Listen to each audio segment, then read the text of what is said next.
बिस्मिल्लाहिर्रहमानिर्रहीम। आज जिस टॉपिक के बारे में हम डिस्कस करेंगे आपकी आउटलाइन में है और रिटन के पॉइंट ऑफ व्यू से अ, हम जो पीछे कुछ लेक्चर्स में पढ़ चुके हैं, जैसे कि ऐसे राइटिंग हमने पढ़ा, आर्टिकल राइटिंग देखा, टर्म पेपर कैसे राइट करते हैं। आज के इस टॉपिक में हम जो इस लेक्चर में जिस टॉपिक के बारे में हम डिस्कस करेंगे उसका नेम है कि how many different kinds of business letter.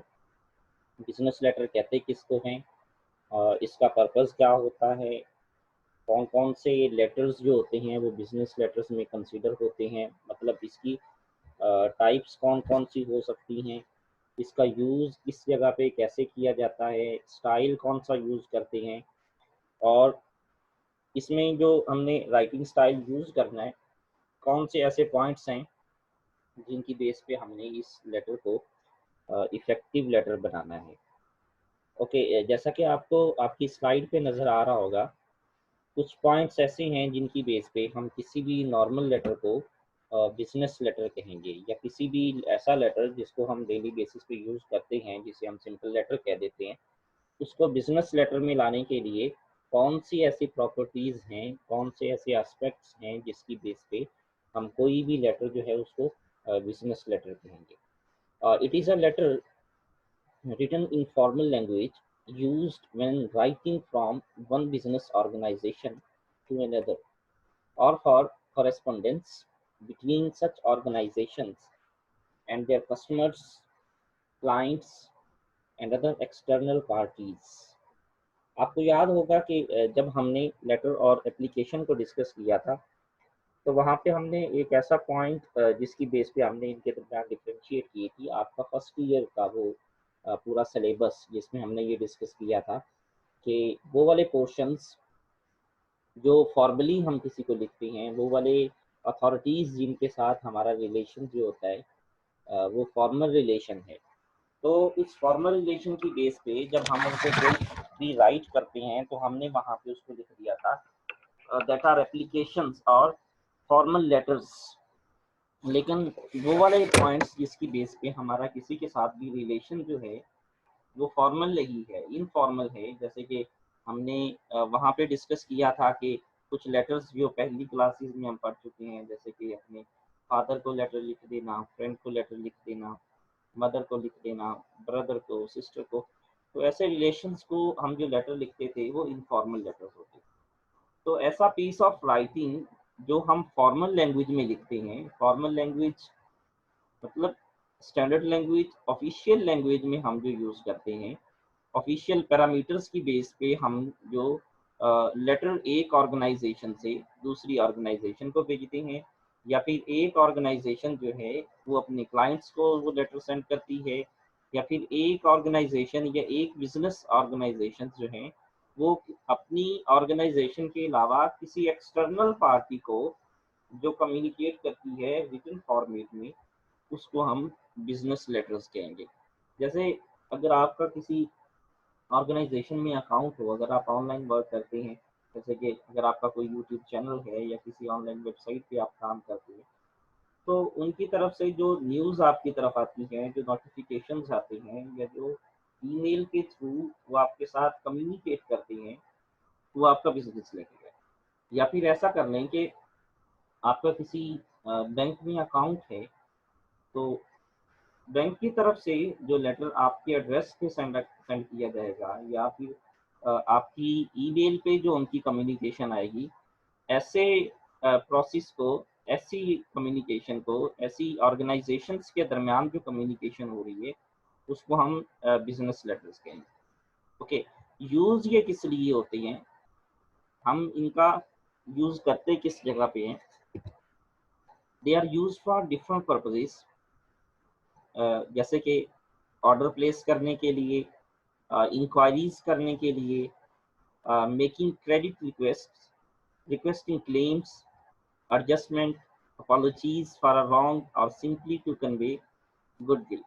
मतलब क्या है इनका कि एक ऑर्गेनाइजेशन से उसके क्लाइंट्स के दरमियान या एक ऑर्गेनाइजेशन से दूसरी ऑर्गेनाइजेशन के दरमियान में जितनी भी बिजनेस डीलिंग्स हैं वो बिजनेस डीलिंग्स जो हम करते हैं रिटन फॉर्मेट में, उसको हम बिजनेस लेटर कहेंगे। जैसे कि एक छोटी सी एग्जांपल के जरिए कि अगर हम किसी भी शॉप पे जाते हैं, तो उस शॉप पे जाके हमें कोई चीज़ अगर पूछनी है, या हम देखते हैं कि ये हमारी पसंदीदा चीज़ इस मार्केट में, इस शॉप में मौजूद है, तो हम सबसे पहले उस शॉपकीपर से, या उस आदमी से, या उस शॉप से हम डिमांड करते हैं कि ये चीज़ आपके पास मौजूद है। ये जो आपने फर्स्ट थिंग जो कम्युनिकेट करते हुए उससे सिंपली स्पोकन वे में पूछ लिया, दैट इज़ इंक्वायरी। अब यही काम अगर हम पूछते हैं रिटन फॉर्म में, एक ऑर्गेनाइजेशन जो है वो दूसरी ऑर्गेनाइजेशन को अपनी डील्स के रिलेटेड, अपनी मार्केट टर्म्स के हिसाब से, अपनी आइटम्स के रिलेटेड, अपनी प्रोडक्ट्स के रिलेटेड रिटन फॉर्म में जो उनसे कम्युनिकेट करती है, कुछ ना कुछ पूछती है, कुछ ना कुछ इंक्वायर करती है, दैट इज इंक्वायरी लेटर्स। अगर वो चीज़ उसके पास मौजूद है और वो हमें पसंद आ जाती है और हम उससे वो परचेज करना चाह रहे हैं, जैसे ऑनलाइन ऑर्डर प्लेस करते हैं, आप किसी भी ऑनलाइन शॉपिंग साइट पे जाके वो चीज़ पसंद करते हैं, उसके बाद प्लेस ऑर्डर करते हैं, तो उस दरमियान में जो होने वाली कम्युनिकेट है, वो ऑर्डर प्लेसमेंट है, ये भी बिजनेस लेटर्स है। या फिर आप क्रेडिट रिक्वेस्ट कर रहे हैं, तो ये क्रेडिट रिक्वेस्टिंग जो है, ये भी बिजनेस लेटर्स है। या फिर उसमें आपने वो चीज़ खरीदी है और उसमें कोई क्लेम है।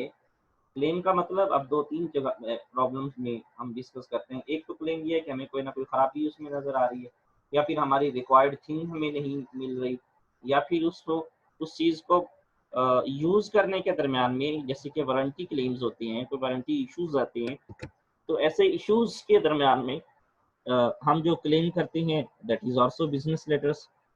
या फिर कोई एडजस्टमेंट करते हैं, एडजस्टमेंट जैसे हम कोई एक चीज़ खरीद के चले गए हैं, अब हमें वो चीज़ यूज़ के हिसाब से हमें लगती है कि ये चीज़ ठीक नहीं है, तो हम शॉप वाले के पास जाते हैं और वो शॉपकीपर जो है वो बजाय इसके कि पैसे हमें वापस करे, तो कहता है कि इसी पैसों में या इससे कम या ज़्यादा में आप कोई दूसरी चीज़ खरीद लें। तो हम रिप्लेसमेंट पे जो एडजस्टमेंट करते हैं, दैट इज़ एडजस्टमेंट लेटर्स। ये सारी एग्ज़ाम्पल्स जो आपको दी जा रही हैं, ये सारी की सारी स्पोकन में है। लेकिन यही काम जब हम रिटन में एक ऑर्गेनाइज़ेशन से दूसरी ऑर्गेनाइज़ेशंस के लिए करते हैं, दैट इज़ एडजस्टमेंट लेटर्स। जो अपॉलजीज फॉर अ रॉन्ग, अगर आपने एक चीज़ मंगवाई है, एक चीज़ आपने पूछी है और उसके जवाब में आपने ठीक प्रोडक्ट या ठीक आइटम्स या ठीक तरह से आप उसका रिप्लाई नहीं कर सके, बिजनेस डीलिंग में कहीं पे किसी जगह पे कोई रॉन्ग प्रॉब्लम्स आती हैं, तो उस मामले में अपॉलजीज जो की जाती हैं, that are also business letters. या फिर हम किसी को गुडविल कर रहे हैं, मतलब हम क्या कर रहे हैं कि हम जैसे अगर हमारा किसी ऑर्गेनाइजेशन में, किसी बैंक में अकाउंट है, तो हमारी ज़िंदगी के खास मौके, जैसे कि हमारी कोई एनिवर्सरी का दिन है, या हमारी कोई बर्थडे का दिन है, या फिर कुछ ऐसे मौके जिसके बारे में हमने कुछ चीज़ें शेयर की हुई हैं ऑर्गेनाइजेशन के हिसाब से, तो कैलेंडर वाइज उस तरह की जो गुडविल हमें या विशेष जो हमें वो डिलीवर करते हैं, हमारे साथ शेयर करते हैं, ये सारी की सारी जो हैं, ये बिजनेस लेटर्स में कंसिडर होती हैं। Okay, even today they are very useful because it produce a permanent record. They are confidential, formal, delivers persuasive, well considered messages. मतलब आजकल जो जितनी भी ऑर्गेनाइजेशंस होती हैं, वो रिटन फॉर्मेट में रिटन बिजनेस लेटर्स जो होते हैं वो इसलिए यूज कर रहे होते हैं कि एक तो इससे उनका परमानेंट रिकॉर्ड होता है कि ज़िंदगी में कभी भी कहीं भी उनको ज़रूरत पड़े कि हमने ये वाली प्रोडक्ट कहाँ पे किस जगह के साथ इसकी एक्सचेंजिंग की, कहाँ पे इसका ऑर्डर प्लेस किया, कहाँ पे हमें इसके क्लेम्स एडजस्ट करने पड़े, कहाँ पे हमने इसके बारे में अपॉलजीज की है, कहाँ पे हमने इसको इस प्रोडक्ट को डिलीवर किया है, इस बारे में सारे का सारा उनके पास परमानेंट रिकॉर्ड होता है। और दूसरा ये कॉन्फिडेंशियल होते हैं, परसुएसिव भी होते हैं, और ऐसे मैसेज जो होते हैं ये कंसीडर वेल कंसीडर मैसेजेस होते हैं। Okay, in next line, style of letter depends on the relation between the parties concerned. हमने इस लेक्चर के शुरू में ये डिस्कस किया था कि कौन से पॉइंट्स होंगे, कौन से स्टाइल्स हम यूज करेंगे उस लेटर के अंदर।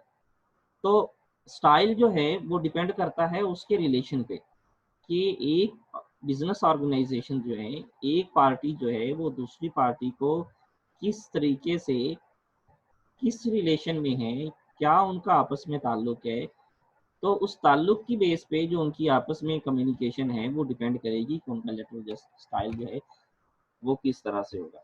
एक ये आपके पास स्टाइल है, एक फॉर्मेट शेयर कर रहा हूँ, ये देख लें आप कि किस तरह इनसाइड एड्रेसेस हैं, किस तरह सैल्यूटेशंस हैं, किस तरह बॉडी है, सब्जेक्ट है, कॉम्प्लीमेंट्री क्लोजेस हैं, सिग्नेचर एरिया है। इसके बारे में हम पहले डिस्कस कर भी चुके हैं। एक सिंपल लेटर का फॉर्मेट जो है उसके बारे में काफ़ी चीज़ें जो हैं वो ऑलरेडी हम डिस्कस कर चुके हैं। ओके, आज जो डिस्कस करने वाली चीज़ है सबसे पहली कि वो जो बिजनेस लेटर जिसको हम कह रहे हैं, चाहे वो इंक्वायरी है, चाहे वो एडजस्टमेंट लेटर है, चाहे वो प्लेसिंग ऑर्डर है, अपॉलॉजीज लेटर है, क्लेम लेटर है, जितनी भी आगे टाइप्स हैं, जितनी भी काइंड्स हैं उस बिजनेस लेटर की, हमने जब उसका स्ट्रक्चर रेडी करना है, उसके स्ट्रक्चर को तैयार करना है, उसमें पहली चीज़ उस लेटर की स्ट्रक्चर में शामिल होगी, दैट इज लेटर हेड, और इसी को ही हम सेंडर एड्रेस भी कहते होते हैं। आपने देखा होगा कि कई ऑर्गेनाइजेशंस ऐसी होती हैं जिनका लेटर पैड बना होता है, लेटर हेड होता है। जैसे ये आपके साथ एक पिक्चर में शेयर किया गया है। आप किसी इदारे से अगर पढ़ के आए हैं और वहाँ से आपको करेक्टर सर्टिफिकेट मिला हो तो वो भी आपको अपने लेटर पैड पे देखें। अगर आपका रिजल्ट वेटिंग में है और वो आपको वो सर्टिफिकेट बना के दे रहे हैं, वो भी अपने वो लेटर हेड पे बना के दे रहे होते हैं। अगर आप किसी ऑर्गेनाइजेशन से अपना रिजल्ट कार्ड लेके आ रहे होते हैं, आप उनके साथ कन्वर्सेशन कर रहे होते हैं, वहाँ से कुछ इंक्वायरीज के रिलेटेड, एडमिशन्स के रिलेटेड जो आपके पास लेटर्स आ रहे होते हैं, वो सारे के सारे उनके लेटर पैड में आते हैं। अब वो लेटर पैड, वो लेटर हेड जिसको हम वो पीस ऑफ पेपर कह रहे हैं, उसमें कौन कौन सी चीज़ें शामिल होंगी? इट इंक्लूड्स द कंपनीज लोगो, जिस कंपनी के साथ आप कम्युनिकेट कर रही हैं, जिस ऑर्गेनाइजेशन के साथ आपकी कम्युनिकेशन हो रही है, वहाँ पे कंपनी का लोगो शामिल होगा, या फिर उस कंपनी का सिंबल होगा, उसका नेम है, एड्रेस है, जिप कोड है, टेलीफोन नंबर है, फैक्स नंबर है, email address and website of the company. मतलब क्या है कि उस कंपनी की आइडेंटिटी जो है वो उसके लेटर हेड पे शामिल होगी। अब उस आइडेंटिटी में कौन कौन सी चीज़ें शामिल हैं, आप अपनी स्लाइड पे देख सकते हैं कि कंपनी का लोगो होगा और उसकी कॉन्टैक्ट इन्फॉर्मेशन होगी। कॉन्टैक्ट इन्फॉर्मेशन में उसका फ़ोन नंबर है, उसका फैक्स है, उसकी ईमेल आईडी है, एड्रेस है। मतलब आप जो भी मीडियम यूज़ करना चाह रहे हैं उस कंपनी के साथ कॉन्टैक्ट करते हुए, तो वो सारे के सारे मीडियम्स जो होते हैं, वो सारे के सारे ज़राए जो हैं वो लिखे होते हैं। Okay, printed at the top centre left और right side.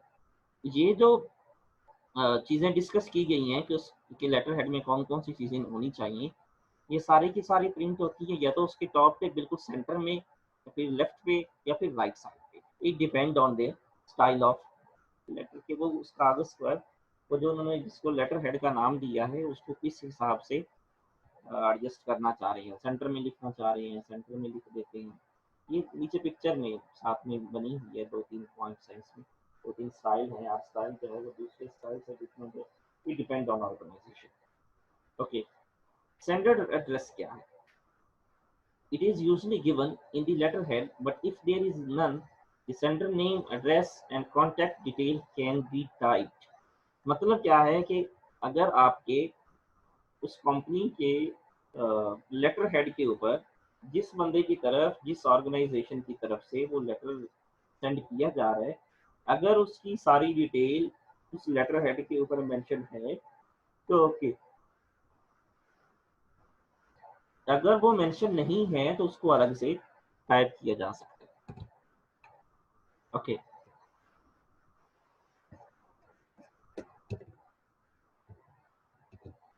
next thing is reference.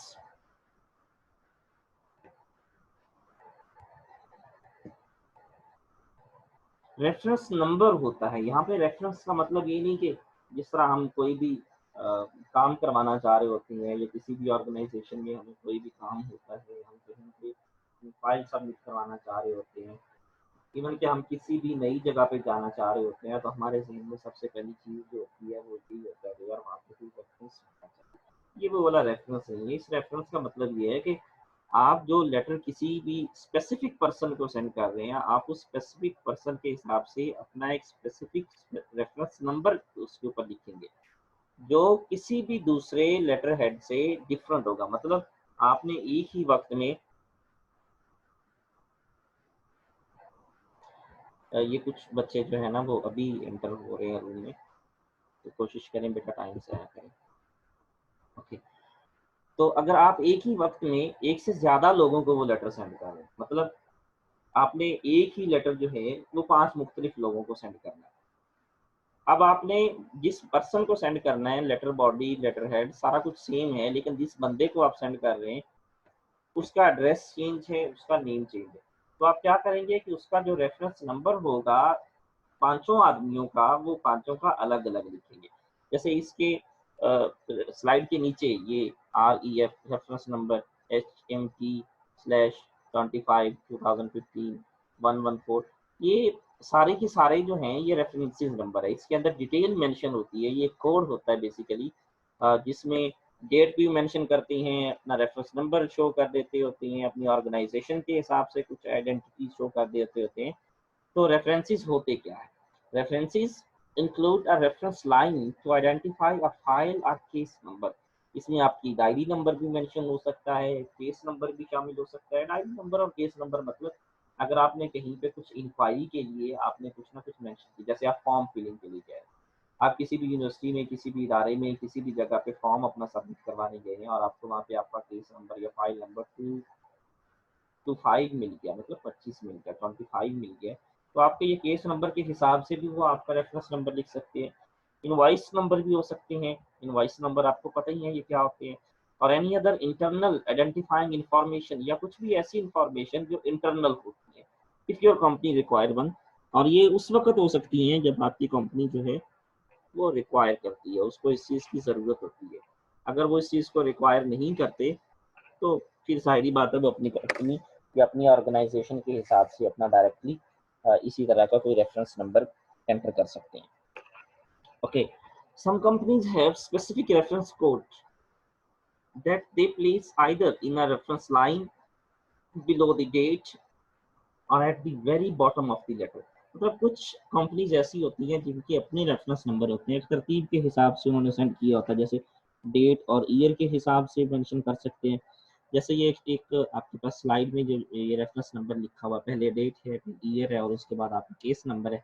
अब ये जो रेफरेंस नंबर है या फिर ये कोड एंट्री है, वो अपने पेज के स्टार्ट में भी कर सकती हैं और उसके एंडिंग में भी कर सकती है।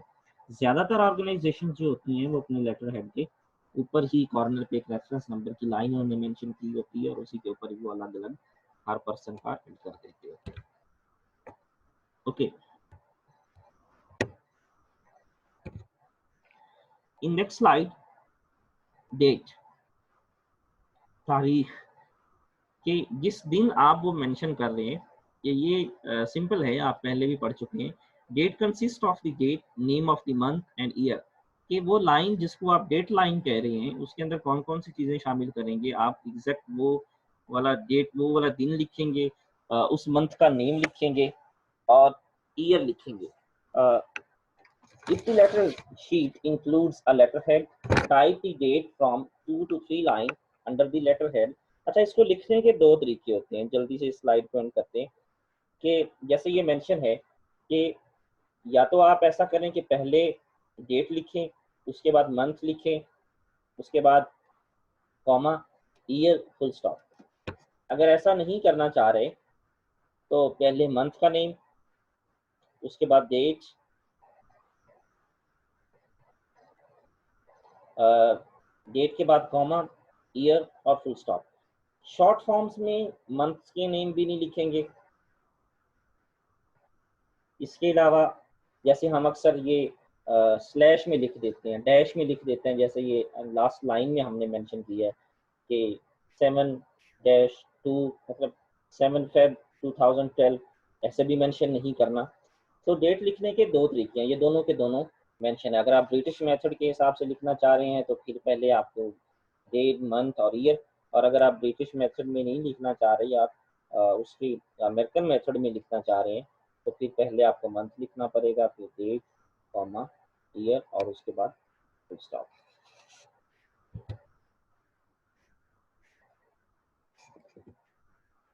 ओके, इनसाइड एड्रेसेस क्या होते हैं? Inside address include the name and address of the firm or the individual to whom the letter is written। कि इनसाइड एड्रेस जो होता है वो उस पर्सन का या उस ऑर्गेनाइजेशन का नेम और उसका एड्रेस होता है जिसकी तरफ आप लिख रहे हैं। मतलब आप अगर एक ऑर्गेनाइजेशन की बिहाफ पे किसी दूसरी ऑर्गेनाइजेशन को लेटर लिख रहे हैं, तो जिस ऑर्गेनाइजेशन को आपने लेटर लिखा है उसका एड्रेस और उसका नेम जो है वो इनसाइड एड्रेस होगा, आपका अपना इनसाइड एड्रेस नहीं होगा।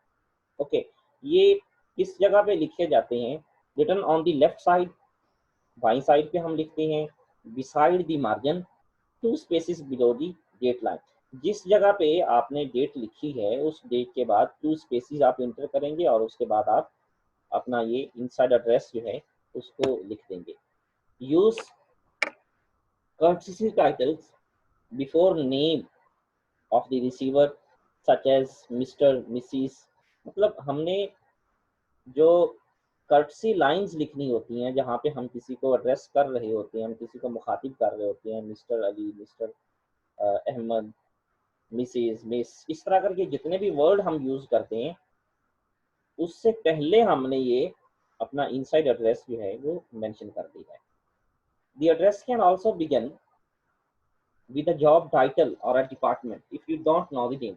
अगर आप उस आदमी का नाम नहीं जानते जिसको आप अपना लेटर लिख रहे हैं, जिसकी तरफ आप अपना लेटर सेंड कर रहे हैं, अगर उस आदमी का नेम आपको नहीं पता है तो फिर आप डायरेक्ट उसकी पोस्ट की तरफ लिख दें। मतलब आप सेल्स मैनेजर को अपना लेटर लिख रहे हैं तो सेल्स मैनेजर का नेम आपको नहीं पता, तो इसका बेहतरीन हल है कि आप उस ऑर्गेनाइजेशन के उस डिपार्टमेंट के हेड के हिसाब से आप उसको मुखातिब कर सकते हैं।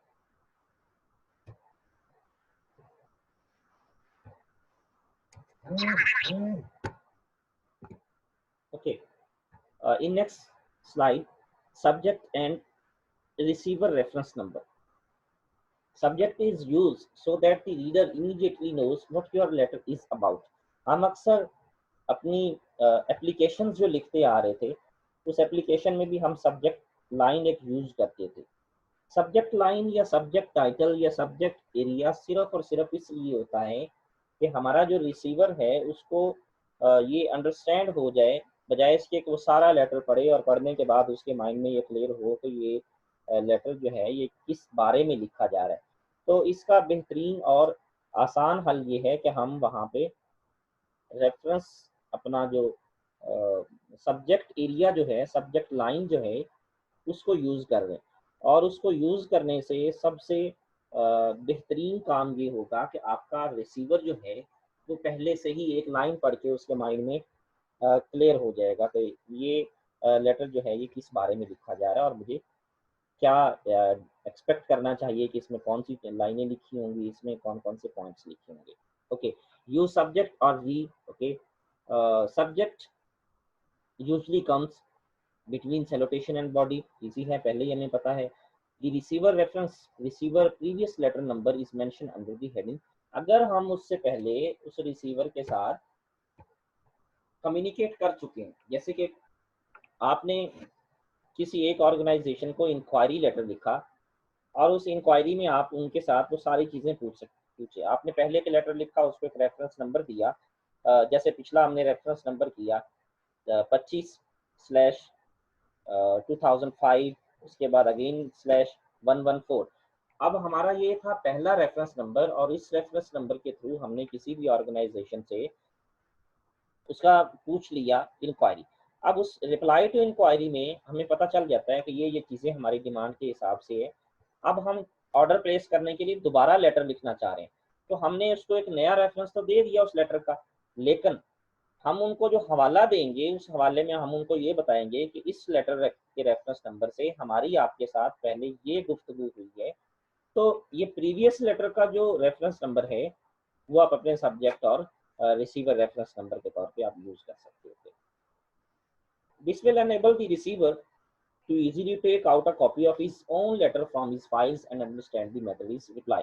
इसका फ़ायदा क्या होगा कि आपका रिसीवर जो है वो आपका पुराना रेफ़रेंस नंबर देख के अपनी ही फाइल्स में अपना रिकॉर्ड चेक करके आपकी पुरानी उसके साथ जितनी भी कम्युनिकेशन हुई है, उस हिसाब से वो क्लियर कर देगा कि इंक्वायरी में क्या पूछा गया था, रिप्लाई टू इंक्वायरी में मैंने क्या जवाब दिया था, और अब जब ऑर्डर प्लेस किया जा रहा है, तो मुझे उसके हिसाब से कौन-कौन सी चीज़ें तय हुई थी और उन तयशुदा चीज़ों के हिसाब से वो अपना रिप्लाई देगा।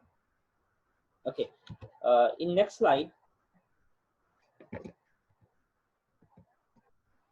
सैल्यूटेशन। सैल्यूटेशन किसको कहते होते हैं? इट इज़ अ कॉम्प्लीमेंट और ग्रीटिंग्स। जैसे आप लेटर लिखते हुए जो ग्रीटिंग्स यूज़ करते हैं एक दूसरे के साथ, वो हमारा सैल्यूटेशन पोर्शन है।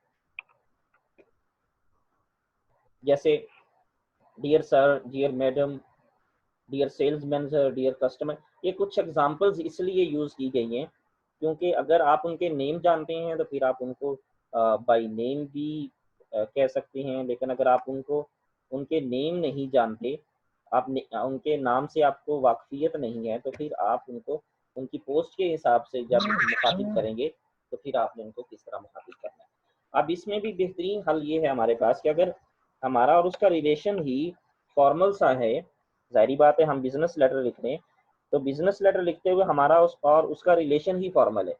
तो ऐसे फॉर्मल लेटर्स में हम उनको माय डियर ब्रदर नहीं लिख सकते, माय डियर नहीं कर सकते, रिस्पेक्टेड नहीं कर सकते। हमारे पास सिंपल उसका एक वर्ड डियर यूज़ करते हैं और उस डियर के हिसाब से ही हम उसको मुखातिब भी करेंगे। अगर उसका नेम हमें नहीं पता, हम डियर सर कर सकते हैं।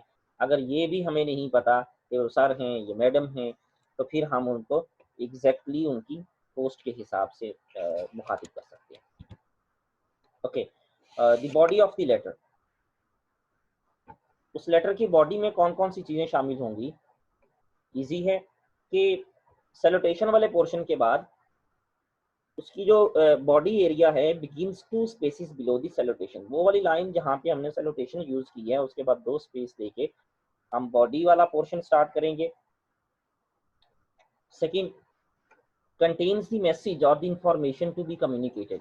ये बॉडी पोर्शन जो है इसमें वो सारी की सारी कम्युनिकेशन, वो सारी की सारी मालूमात होंगी जिसके बारे में हम बातचीत करना चाह रहे हैं, या वो डिटेल मैसेज जिसमें आएगा जिसके बारे में पूरे का पूरा हम कम्युनिकेशन रिटर्न कर रहे हैं, लेटर लिख रहे हैं। Third most important, lengthiest prominent part written in correct appealing and impressive style. मतलब क्या है कि पूरे लेटर का इंपॉर्टेंट पार्ट होता है, लेंथी पार्ट होता है, प्रोमिनेंट पार्ट है, करेक्ट लैंग्वेज में लिखा होता है। मतलब बाकी तो हम हेडिंग्स ही दे रहे होते हैं, अगर हमने एड्रेस लिख दिया, नेम लिख दिया, सब्जेक्ट एरिया जो होता है वो सिर्फ हेडिंग होती है।